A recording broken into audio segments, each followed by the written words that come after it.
Alright, so I felt like working on a shirt tonight, and I figured I would show some of the process.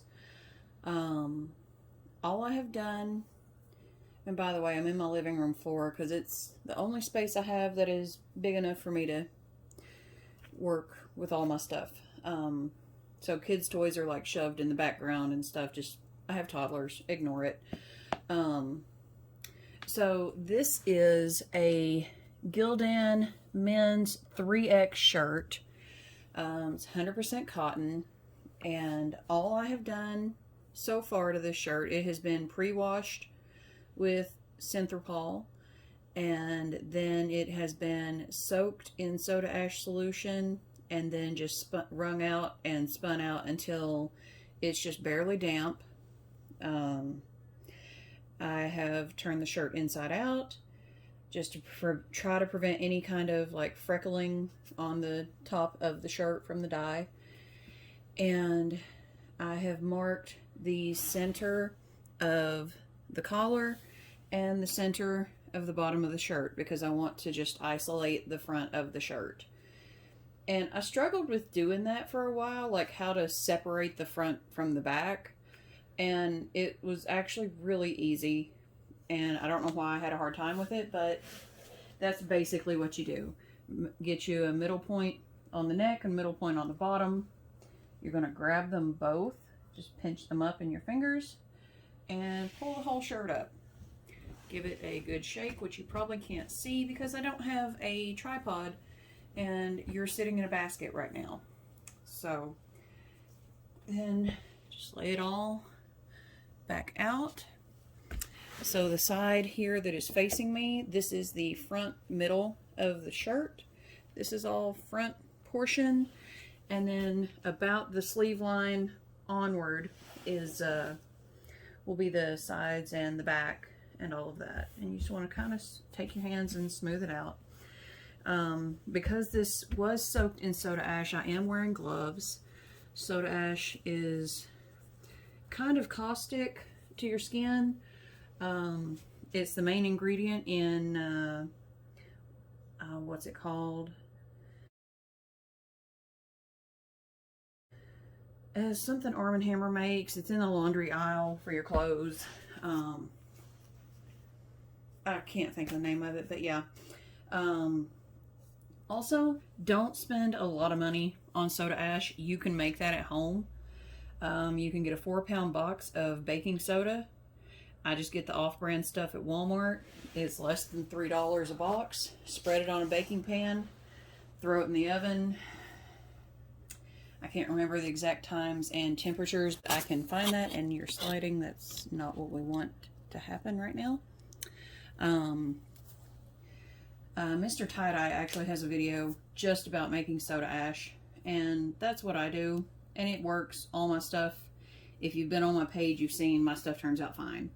So, anyway, all that to say,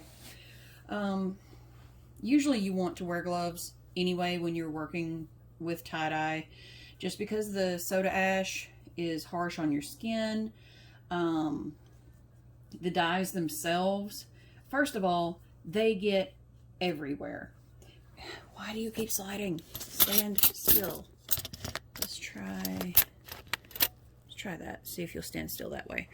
And the dye particles, they go everywhere. You also should wear a mask when you are mixing your dyes or when you're placing dyes for any kind of ice or hot water irrigation type dyes, because you don't want to breathe that stuff in. I don't know specifically which dyes, but I have read that some of them contain chemicals like formaldehyde and stuff, and that's obviously not good for your lungs. So tonight I want to do a sunflower shirt, and I have not done one of these, so if this turns out like garbage, I'm still going to show it to you. Maybe you learn from my mistakes, but anyway, sunflower is the goal. So I have now isolated the front of the shirt. So now what we're going to do is basically a mandala fold. It's kind of like folding an airplane, and I'm not going to get real specific about that There's a ton of different videos out there that can show you how to do that if you want to try to do this yourself. I kind of hope you don't. I'd rather you just be like, hey, make me a sunflower shirt. But if somebody watches and learns how to do it and does it, like, it's not the end of the world. I think the more people that do crafts and stuff, better the world is. So, you don't want to start dead center of this, because if you do, your sunflower is going to be more down on the belly, which might be cool, like if you're making a shirt for like a pregnant friend or something like that. But most people don't want the sunflower on their belly. They want it up on their chest. So, let's see. Let me look at this. And having a ruler or tape measure, or in my case a yardstick handy, just to see where the center of things are, is very useful as well. So 29 inches, so 14.5 is center. We want to come up from that a little bit. So let's say, let's do just like a hand, just a little bit more. About right. It's not going to give. Sorry, I talk a lot, and then I talk to myself a lot when I'm trying to figure out where I want to put things. Let's try about right there. It's about 2 inches up from the center. Maybe. I don't know. Maybe about 3 inches up from center. So you're going to start your mandala fold, which I said it's like folding a paper airplane. Fold one part, and then take your finger, fold the other part, just like that. And it is helpful to try to pat things down, try to make things as smooth as you can. Makes it easier to tie up later on, makes it easier to do the other folds that you need to do. Just try to smooth it out as best you can. And then I'm going to fold this one back. Wait. I always get this mixed up. And that's another reason I don't want to tell you how to do it, because I screw it up frequently. Yeah, so we're not going to do that yet. What we're going to do now is basically fold this up in half again. And it can be hard to pick up, especially where I've got long sleeves. I've got the sleeves sticking out that way. I've got my fold right here. I've got the rest of the shirt over that way. It's a lot to pick up and fold and keep your position. So I like to take a yardstick. I wish I had a metal one. Metal would be better for this, because the wood likes to try to stick on everything.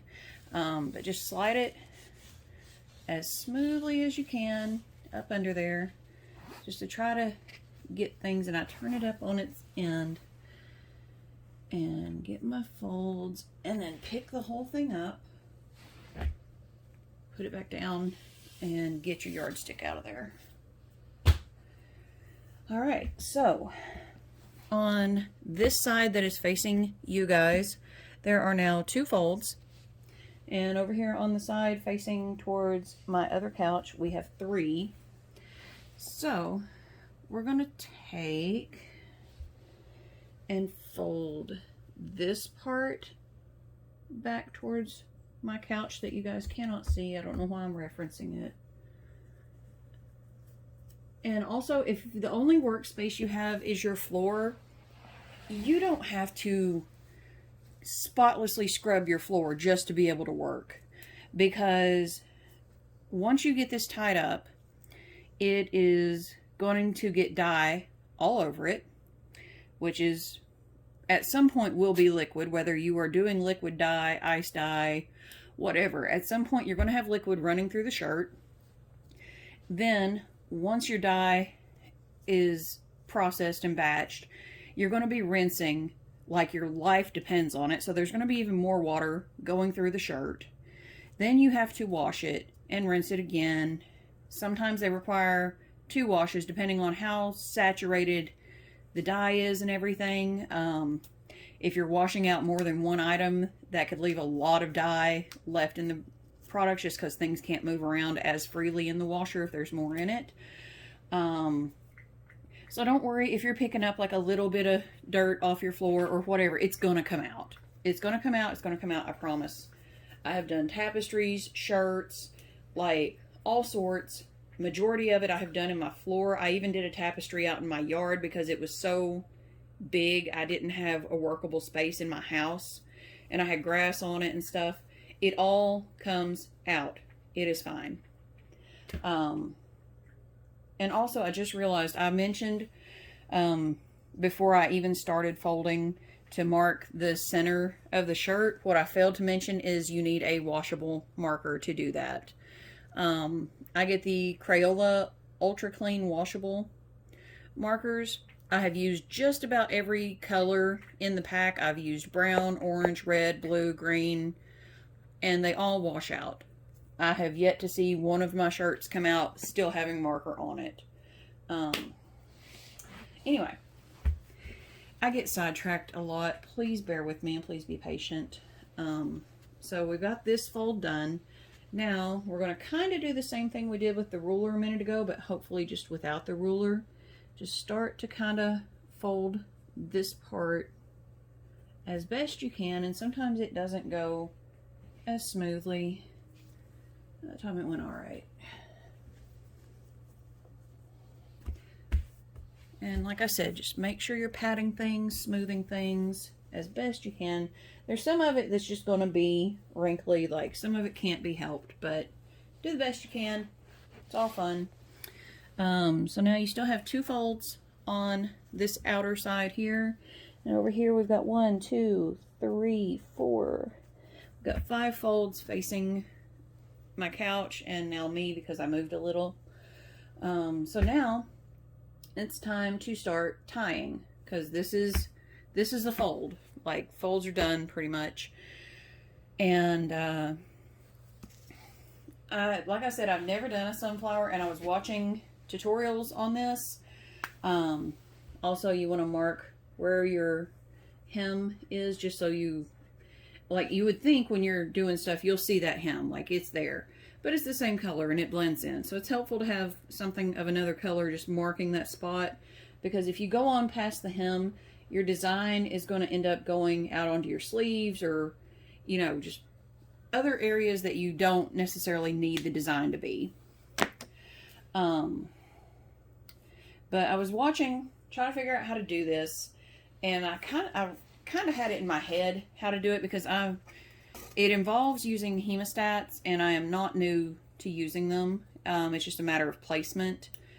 And the girl I was watching, I think it was Rhea's tie-dye, she likes a large center for her sunflowers. She said so that way when people see the shirt, they immediately recognize that's a sunflower. That's cool.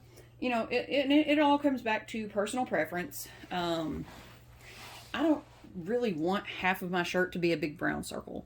So I'm going to do a little bit smaller brown area than what she did, because I am more interested in petals.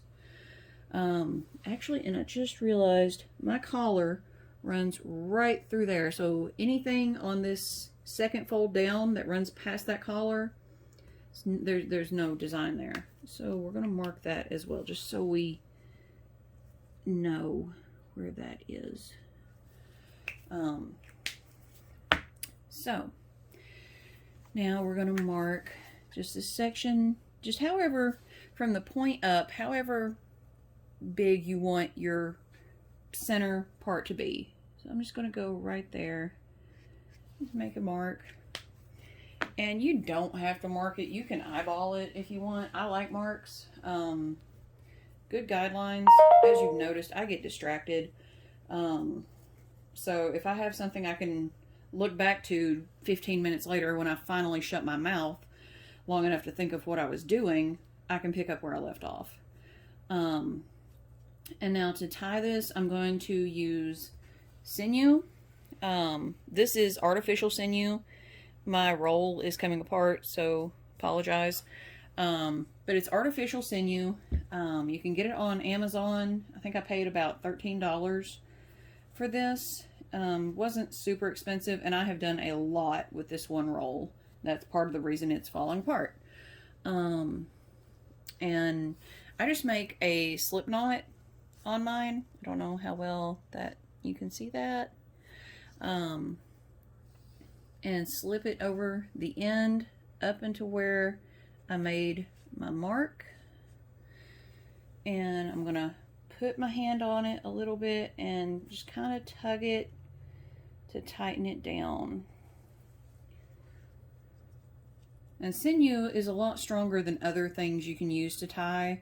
Because I mean, if you can tie it, like, you can usually use it for tie-dye. Like, I've seen people use dental floss. I have used kite string before. Some people, I think, have used like other types of cord and stuff. But sinew is pretty strong. Like, I mean, you can break it, but it's hard to break. And this is also waxed, so you don't have to worry as much about tying knots to keep your tie in place. Like, it kind of sticks to itself. Now, if you're pulling super duper duper tight, you might want to knot it just to be on the safe side, because it would suck to do all that work and pull that hard and everything just for your tie to come undone, because that does suck.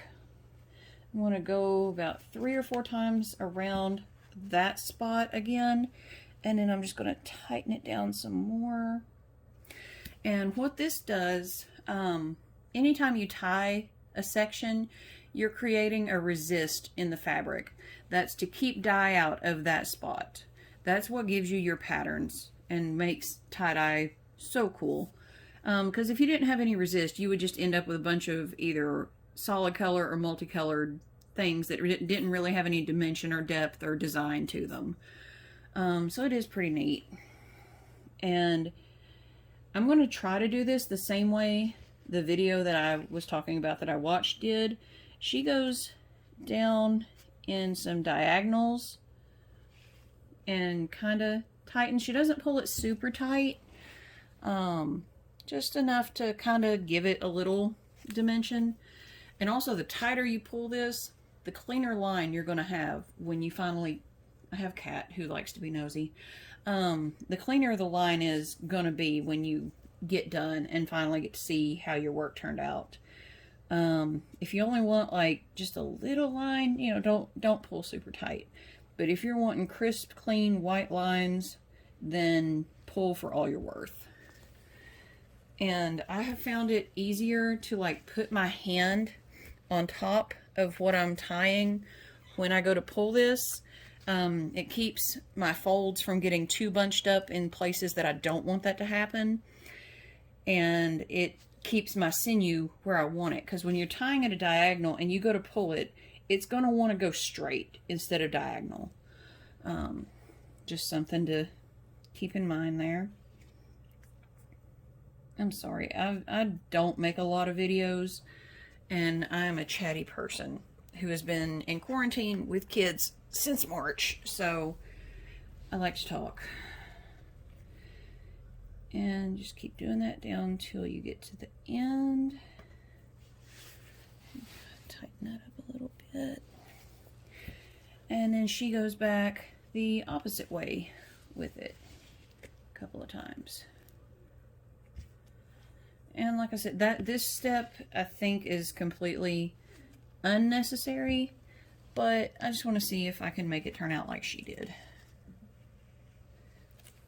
But if you are not comfortable with sinew and tying and pulling and all that, totally okay to skip this step. You could just tie off this one spot where you want the circle to start and then go on to putting hemostats on. Like, it's cool.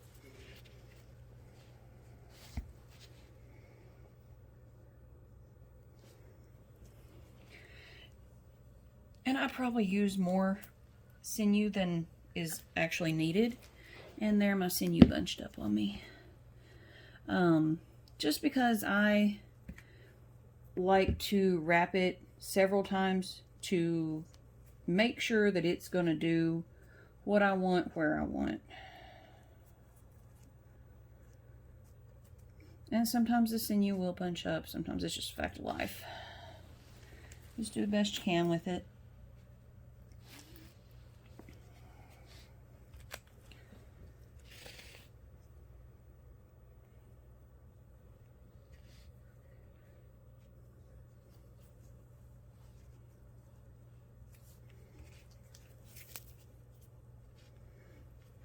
And there's some people out there that spend a whole lot longer tying stuff up than I do. They're a lot more precise about this. I'm just kind of like, okay, that looks decent. We'll go with that.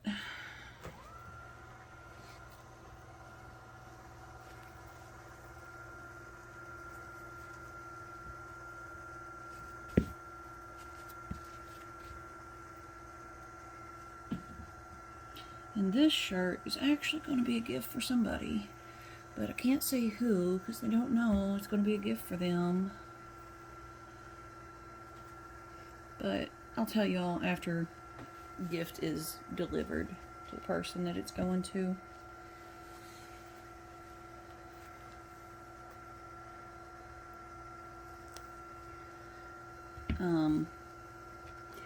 And I said earlier that this was a Gildan shirt. Talk on that for just a minute. I have used Hanes shirts, Fruit of the Loom. I have used some Amazon Basics and Terra and Sky. I think that's the brand. It's at Walmart. And Gildan is one of my favorites to use. The dye usually saturates pretty evenly. It's a good thickness, like it's not too thick but not too thin either, because when you get really thin stuff you can tear the fabric super easy. Good example of that would actually be the pants that I have on right now. These are 100% modal, and I was trying to do a spiral with a hemostat, and it put two little holes right in the center of where my spiral is supposed to be. So just be careful with the stuff that you're working with if you have a thin fabric.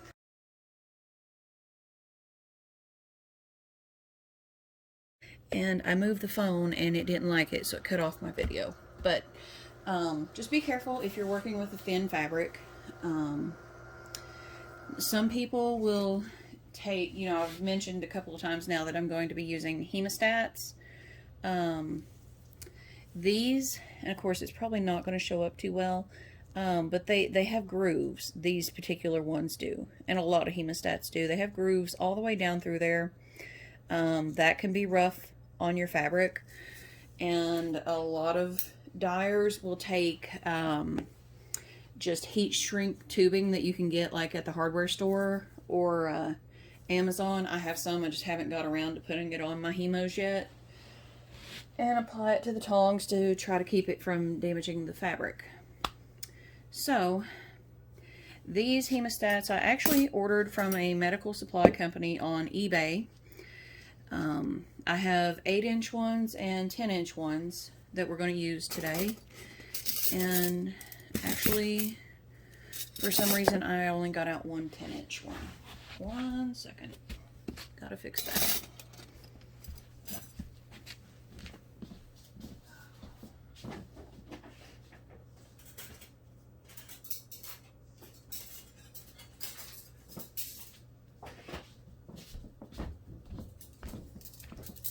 Okay, so 8 inches and 10-inch hemostats. And all of the ones that I'm using today are curved hemostats. I also have some that are in the same sizes, 8s and 10s, that are straight, and I use those a lot for my mandalas that I do. But to get the design of the petals, you want the curved ones. So, next thing, I'm going to take the hemostats, and basically you want the very tip of the hemostat to be in the center. You don't want to go all the way across like you would with a mandala. You want to be in the center. So, just going to kind of, right there, I think. And I was talking about protective equipment earlier. I would recommend some safety goggles as well, which I do not currently have, but am getting soon. Just because a lot of times when you're working with hemostats, you are putting so much tension on them, especially if you're using them on thicker fabrics. I did a men's 2X hoodie the other day and used hemostats, and I was like scared to death because I just thought any second these things are going to fly off and hit me straight in the face. They did not, but it would not be the first time that that would have happened. So just be careful when you're using them, because they can and will fly off there if you aren't careful. And sometimes they're hard to lock down because you are putting so much tension and pressure there. And like I said, most of the time I'm doing my work here in the floor, and I'll just straight up press them against the floor because sometimes I just can't quite get that tension with my hands. I do a lot of crafts. I do crochet, loom knitting. I used to do hemp jewelry, and I do tie-dye. And I also have worked on and off in call centers for over 10 years. So my hands and my wrists, I'm pretty sure that I have carpal tunnel, and I just don't have the strength to close them down sometimes. So far we have 4 hemostats, 2 on each side, and all 4 of those are 8 inches. And as you go up, the shirt and the work area gets wider. So I'm going to go ahead and switch up to the 10s just to make sure that I'm getting a good amount of space covered there. Something else, if you do go to order hemostats online, just because it says that it's a 10-inch hemostat does not mean you're going to have a large amount of workspace here. I went through several, or not went through, but I saw several that would say they were like 10 inches, and then they would only have like actually like an inch, inch and a half of like actual, I don't know what these are called, tongs, grips. Anybody knows what this is, let me know. So you just need to make sure when you're going up in size that you're also going up in size in this area, because if not, you might as well stick with the same size you got. And these are probably going to be the last ones I put on here. Wait, I'm putting that backwards.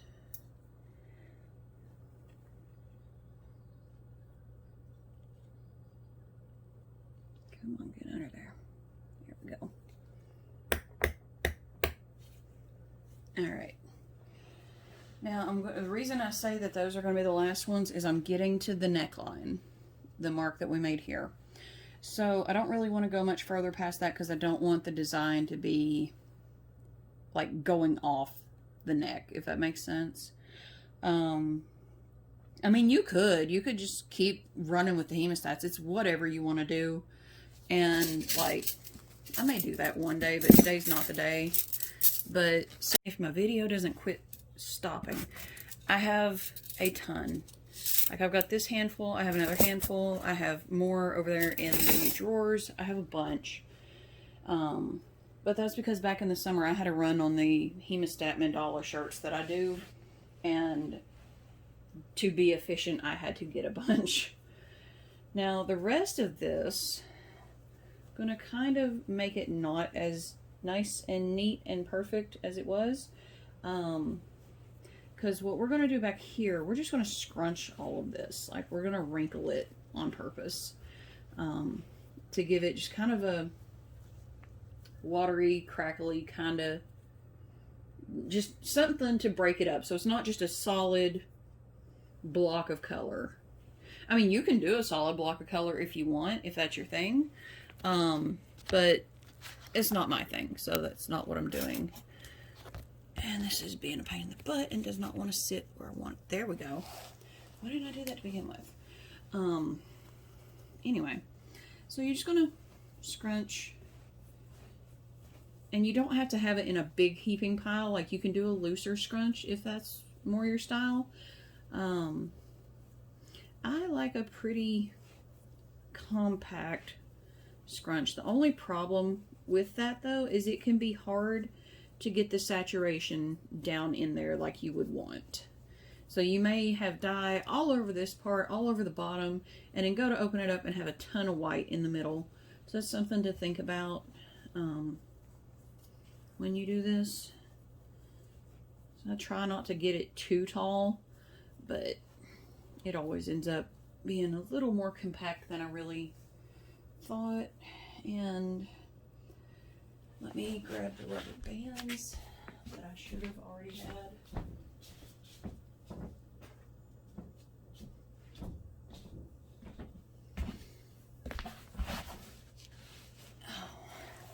So originally I grabbed these rubber bands.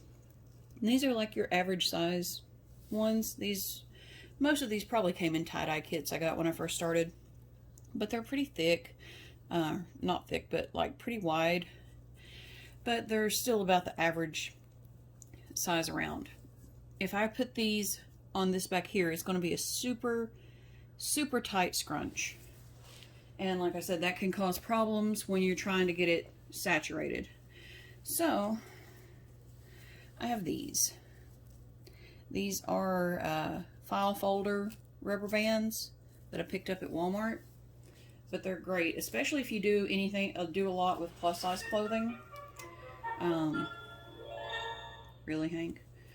My kids have one of those books with the buttons you can push as you read and it makes sounds to go with the story. And apparently Hank's reading a story. But yeah, these are good with the plus size clothing. Just because I love plus size people. I'm plus size people. But there's just so much more fabric. And if you use those other bands, they're going to break, for one, depending on what you're doing. And you just don't have a lot of flexibility with that. Whereas these, you can, like I've taken these and doubled them and ended up with like a medium kind of rubber band, somewhere between this and what this actually is. But they're very stretchy. You can do larger pieces with them.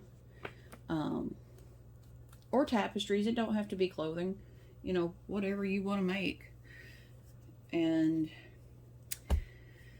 that's pretty much where we are. So we've got our sinew tied center here. Then we have our, what's going to be our petals, locked down with the hemostats here. And then just a big scrunch section. So sunflower, obviously, we're going to have brown and we're going to have some kind of yellow. I've got like 3 or 4 shades of yellow. I don't know which one I'm going to use for this yet. I'm still rolling that around in my head. And then back here, I'm debating. I've seen different colors. Like I've seen people do a green and a blue. And I got some burgundy in a couple of weeks ago that I haven't got to play with yet. And I'm very tempted to do burgundy back here because I feel like it would still look good. But I don't know. We shall see. I'll do a video when I go to put the dye on that. And this is actually, you're going to get 2 shirts in this video because I am going to tie up another one because I already have it ready to go. As far as that, it's pre-washed and everything. So this shirt, I'm just going to set back here. And when you go to, by the way, when you go to move this, also be careful of the hemostats, especially if you've got them clamped down extremely tight. Because they can come off of there then as well. So I usually try to make sure I get my hand or some cardboard or something under them to give them some support. And I'm just going to scoot him back there. Now, my other shirt here is also a Gildan 3X. Both of these are long sleeve, by the way. Just because it's winter time, you know, got to keep warm and still be colorful. So I'm just turning it inside out right now. And like I said, for the other shirt, that is just to, that's just to keep it like, when you go to place dye, sometimes if it's not fully dissolved, or if you're doing an ice dye, it can do like this little freckling kind of thing, which can look cool depending on your design, or it can wreck your design. if it's not what you had intended. Now, let's see. Originally, I had in my head I was going to do geodes, but my hands have been giving me issues lately again. That goes back to the carpal tunnel. So we're not going to do geodes on this. I think what we're going to do, I think I'm just going to do a fan fold, because those usually turn out pretty lovely. Maybe. Hold on, I'm going to stop this while I think and figure out what the hell I'm doing, and then I will be right back. Okay, I'm back. So I definitely think I'm going to do a fan fold. I think that's going to be the easiest thing on my hands right now. I cranked out a bunch of hats at Christmas, and my hands hate me for it, so just trying to do stuff that's not too hard on them. So to do a fan fold, it looks really pretty. I have loved pretty much, there's only been one thing I dyed with fan fold that I hated, and that was a dress. I did 3 dresses. I did 2 for the kids and 1 for me, and I was trying to make us all like matchy and stuff, but I hated the way my dress turned out. It was not what I wanted. And there's a group called Ugly Tie-Dye Contest, and people will sell their project fails or things that they just haven't been able to move or that they just think are terribly ugly. And I actually sold it to a lady in Pennsylvania on Ugly Tie-Dye Contest because I hated it and I hated seeing it in my closet. So anyway, fan fold. What you're going to do, you're going to take your washable marker and you're going to tie a string on it. Doesn't have to be any kind of fancy string, just whatever string you got. It can be dental floss, whatever. And you're going to come here, you're going to decide like how big you want like a half circle deal to be. And then you're just going to you're going to hold the string down with the thumb of one hand and slowly, because your fabric's damp and this marker was probably not actually intended for this, but you're just going to slowly work your way around that. Come on, come on. Alright, so you're going to basically be drawing a big circle on your shirt. And it may go up onto the sleeve, that is fine. Whatever. You know, don't stress it too much. Some of the best simple designs I have seen have been people that are just like, you know what, I'm just going to do X, Y, and Z and hope it works. That's how I did some of my Halloween designs, like the bat. There was no tutorial how to tie-dye a bat. And so I just drew what I thought would work and tied it how I thought it would work, and I got lucky, it did work. But that's part of the fun, is just experimenting and just trying to see how things will go. Alright, so this is what I've got. Does not look like much, but it will be. So let's see, what did I do with those other rubber bands, because I want to need them here in a minute. Or my kite string. Actually the kite string would be best, I think.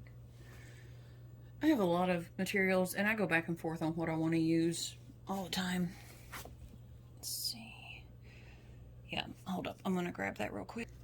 Alright. And here I was thinking that I had everything out and laying nearby that I needed, but no. Because, I'm not going to say that. Anyway, so, can you see right here? Yeah, okay. So, to do the fan fold, you're going to do, you're going to basically fold along this line in what they call an accordion fold. And once you start doing it, you'll totally see why it's called that, because it looks like the accordion, like the middle piece or whatever.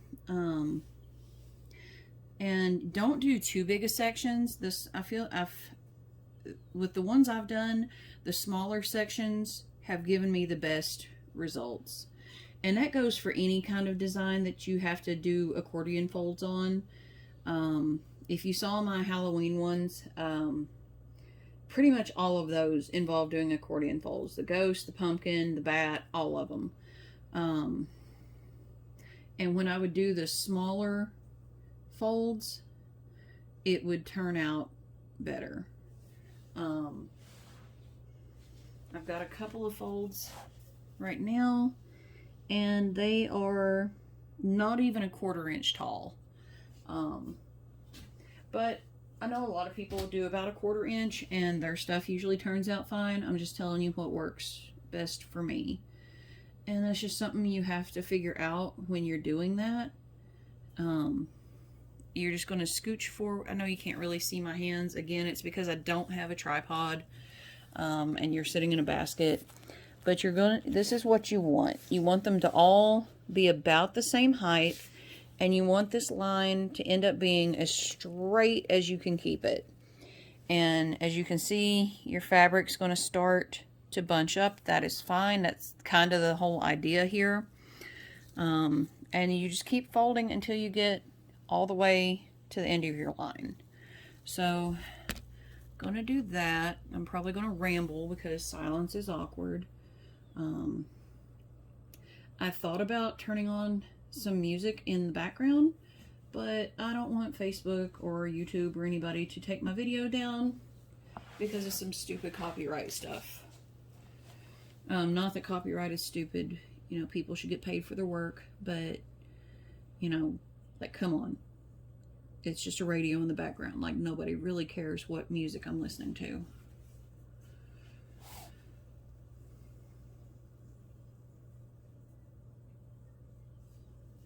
And this part can be a little slow, and that's fine. Don't rush. Unless you've done this like 5,000 times and can do it in your sleep, there's not really a reason to rush. And sometimes you may have to kind of tug on the fabric a little bit this way or a little that way just to get it to line up. Because like I said, that's the whole idea, is keeping that line straight. And you can just kind of push all of this as you're working your way up there. And you just want to do your best to hold this together. I have seen people even take like binder clips, like if they're doing like big sections. This is a pretty good size section, but I've seen people do way bigger. And they'll use little clips and stuff to kind of hold things in place. I am not that bougie yet. I have clips, but mostly use those to hold my forms in place when I'm doing ice dye. Also haven't decided if I'm going to do this as ice or if I'm going to do liquid. This one, like 90% sure is going to be an ice dye. RIP my bathtub. The other one though, I don't know. I feel like liquid could be really pretty. But I know ice dyes are gorgeous. And I love ice dyes. They use a lot more dye though. But then I also just got that whole canister of burgundy, and it's just itching to be used generously. Come on. And I'm not doing it as much tonight. I mean, I am right this minute, but I am usually like all over the floor when I'm working on this stuff. I'll go to this side and work, and then I'll go over here and look at it from a different angle and work. And you know, don't feel like you have to sit in the same spot or anything. Oh, there's the other rubber bands. They were hiding. But, you know, just whatever works for you.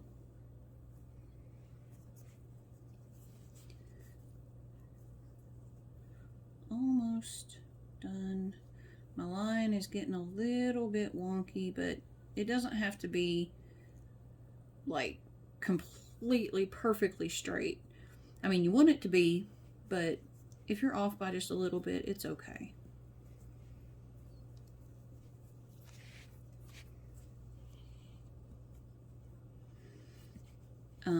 I did mention that I had originally wanted to do geodes on this shirt. I have some other projects that are definitely going to be geodes, so when I do those, I will do another video. So this is what we've got. My line is not perfect, and some of my folds are probably a little bit taller than some of my other ones, but just try to keep it as consistent as you can. So, going to let go of that and hope it stays in place while I put you guys back in the basket.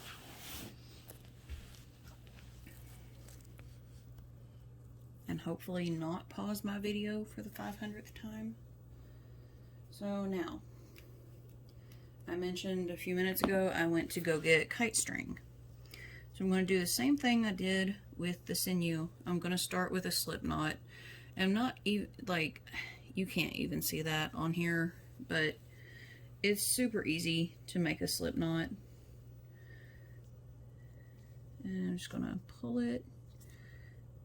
Just try to make sure that all of that is staying in line as you tighten down your string.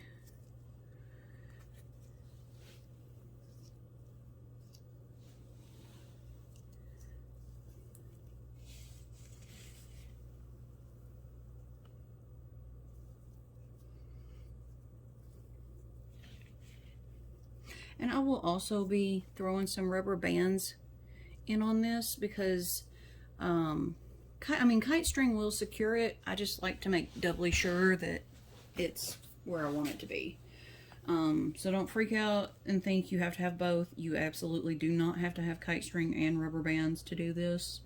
You could do it with just rubber bands, or you could do it with kite string, or you could do it with sinew, or whatever you have to tie with. I have been kind of piecing together all of my dye supplies and materials, so I have a little bit of everything on hand. This kite string, I actually got it at Walmart. It was in the clearance section for 25 cents. I mean, not that kite string's super expensive. I think regular price when I bought it was like $2, maybe. But still, save money where you can.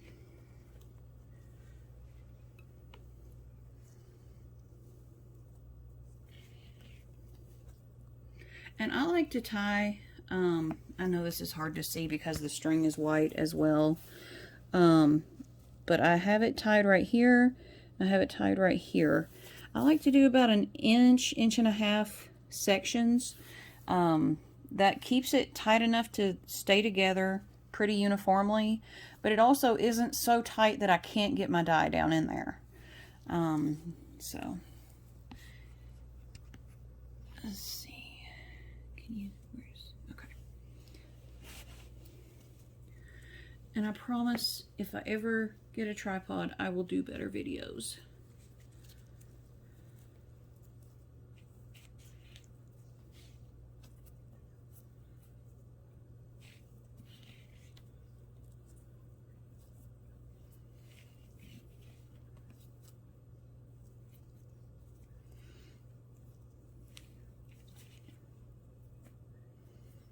And you just kind of, basically all I'm doing is going about every inch, inch and a half and just tying those folds in place so it all stays in that line. Now I've got this sleeve out here and I'm just gonna kind of just fiddle with the fabric, just trying to line these pleats up as best you can. And like I said, they're not trying to be, you know, 100% perfect. Now, something that I do, you don't have to do it this way. Do it whatever way you want. I also have the other sleeve hanging out way down here. Where am I at? Okay, way down here. And the very first time I did anything long sleeved, I tried to leave that out there and just keep going all the way down. That leaves me with like a 5-foot long piece of fabric to try to work with, and that's a pain in the butt. I mean, I can do it, but it's not fun. And what's the point of dyeing if I'm not having fun? So, once I get this fabric here finagled, I'll show you what I do with that sleeve. And again, whatever works for you. You do not have to do this the way I'm doing it. What I do, once I get to where the seam, where the sleeve attaches to the rest of the shirt, sometimes I will fold it just across the top of the whole thing, so that way it's getting, because each of these sections, or you know, every couple of sections is going to be a color change. So if I fold it over top, well, actually either way I fold this, it's going to get those color changes down the sleeve that all of this under here would be getting. Or you can fold it around the top here and kind of add it into the body and have this kind of U-turn business going on here. Either way really turns out fine. I just like to put it on top because it makes my work not as broad. And it doesn't even have to be on there completely perfect, because you know the rest of this is pleated up, so I just kind of get the sides and kind of squeeze it together is all I'm really doing. I had a little tail sticking out, so I just kind of tucked that under there. And you know, don't be afraid to make some pleats too in that. You know, because the rest of it's going to be pleated, you might as well. Alright, so I've got this end tied up in just little sections, and I'm going to keep going. Like I'll tie here, I'll tie here, tie here, until I get to the end. And usually I'll come back across again just to make sure everything is secure and held in place. That's just the way that I like to do it. But I mean, if you get all the way to the end and you think it's secure and you're pretty confident it's not going to fall apart when you pick it up, go for it. And also, like I said, I only spent 25 cents on this kite string, so if I use a little more than I normally would, it's not gonna be the end of the world. And you can kind of pull it a little tight when you're going around there too. You don't have to do it super loose. Just be careful. Kite string breaks pretty easily. It's not like the sinew where you can pull and pull and pull before it'll finally snap. Like if you give this a good hard pull, it will snap.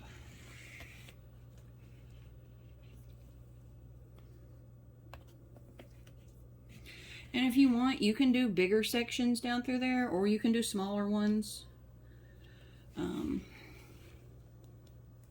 I said, it's just really whatever you want or whatever you think will end up working for you. And again, I also kind of press down on this when I'm pulling, just to keep it from like bunching up in the middle, keep it from having like a big hump in it, because you want this to turn out pretty flat if you can get it there.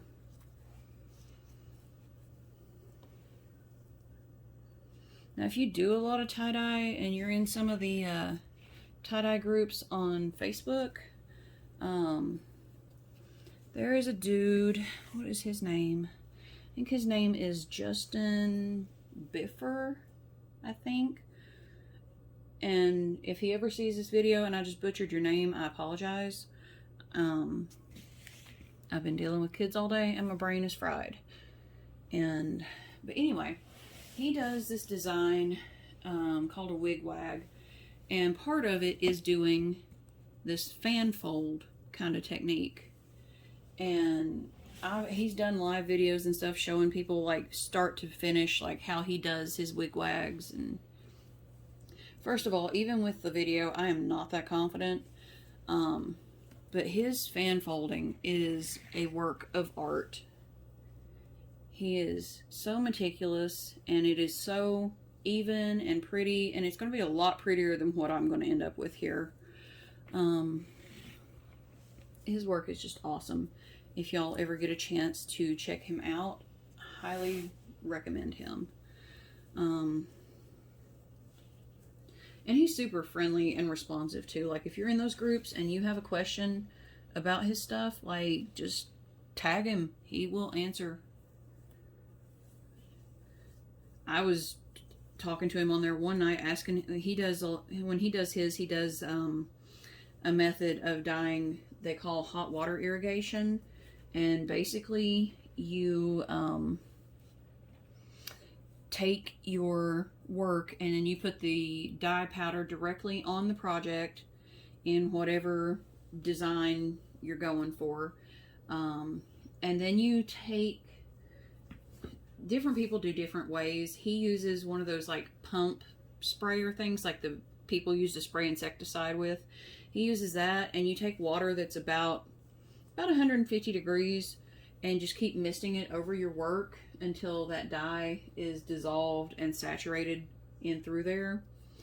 And when you do it like that, doing the hot water irrigation, your shirt will be done pretty much like when you're done. Like, once you're done misting, then you're going to start rinsing, and then you're going to wash, and your shirt's done. Whereas the methods I do, liquid dye, you need like a minimum of 8 hours for it to sit and batch. Ice dye needs to sit at least 24 hours after the ice has melted. Bare minimum, preferably up to like 3 days, if you have the space where it cannot be disturbed for 3 days. In a house with 4 people, that's hard. But most of mine end up sitting somewhere between 24 and 48 hours when I ice dye. But hot water irrigation is something I definitely want to try in the future, but it's going to be a long time before I am on Justin Biffer's level with it. Anyways, I was saying, I was talking to him one night on there. I was asking him like where he got his sprayer, and like, do I need a different like attachment on the sprayer and stuff. And he's really helpful. He doesn't mind to answer questions, and he's really nice. Another one I mentioned earlier when I was talking about making the soda ash, Mr. Tie-Dye. His name, God, I'm so bad at names. I think his name Carl McClellan, maybe. Please don't come for me if I got that wrong. But yeah, he is also in those groups, and he is super helpful too. He also has his own YouTube channel. He posts a lot of tutorials and just interesting content, shows a lot of the work he has done, and he's all around pretty nice guy on there.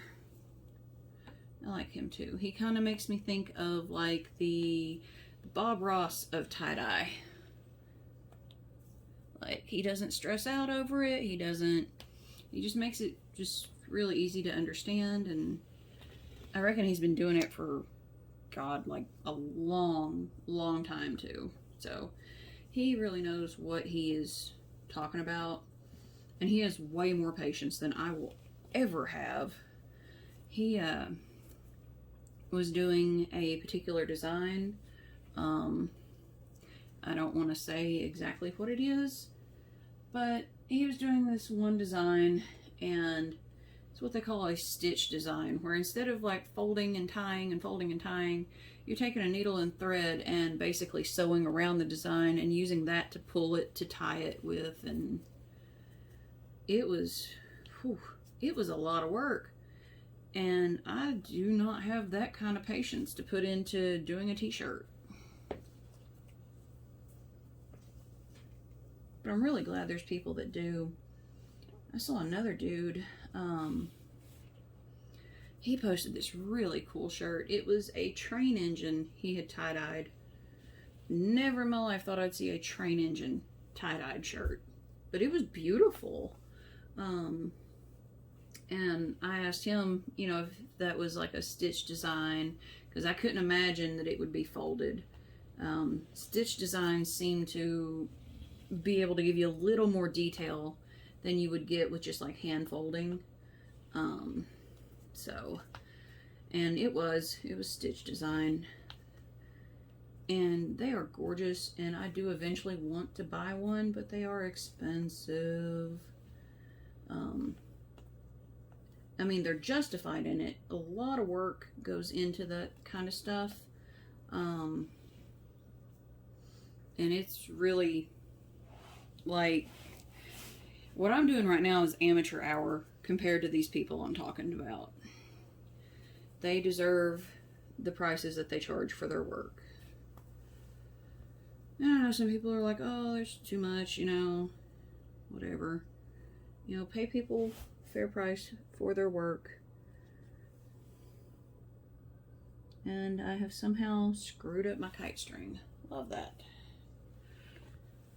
I can't get any more off of my spool. So what the heck happened? Why is this going wrong? Those things just hate me tonight, and it's just not gonna... Okay. So that happens sometimes. This is the second or third spool I have had that on, and I still have yet to figure out what is happening when that goes down. All I do at that point is pray that I am somewhere that I don't need more kite string, which thankfully I am. And then I'll cut what I can off of it and just tie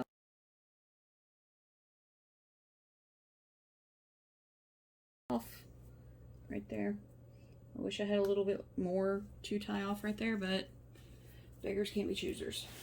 And then, like I said, I'm going to take some rubber bands. I'm not even going to like really wrap them. This is more just to make sure things are just kind of chilling where I want them to be. Let's see. And I'm putting them about every 2 sections down through here.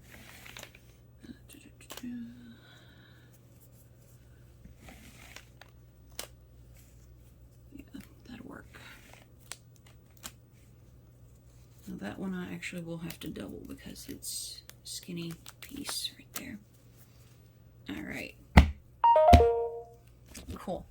So this is what it looks like. It's not, like I said, where I folded that sleeve down through here, it's not that pretty. Flip it over. The part that was against the floor will always have like the most consistent height and width of your pleats. Looks a lot better for dyeing on this side. So yeah, this one is just going to be a fan fold. And I think I'm going to do shades of blue. I've got turquoise, royal blue, and I have another color called Deep Space. And it is like this super dark navy color. And I think those 3 colors will work really good. This is also going to be a gift for somebody that does not know that they're getting this as a gift. Different person from the sunflower shirt, but still. So yeah. Once I figure out what I'm doing with my dyes, I will make another video showing you guys whichever process I go with. If it's liquid, I'll even show you like mixing them up and stuff.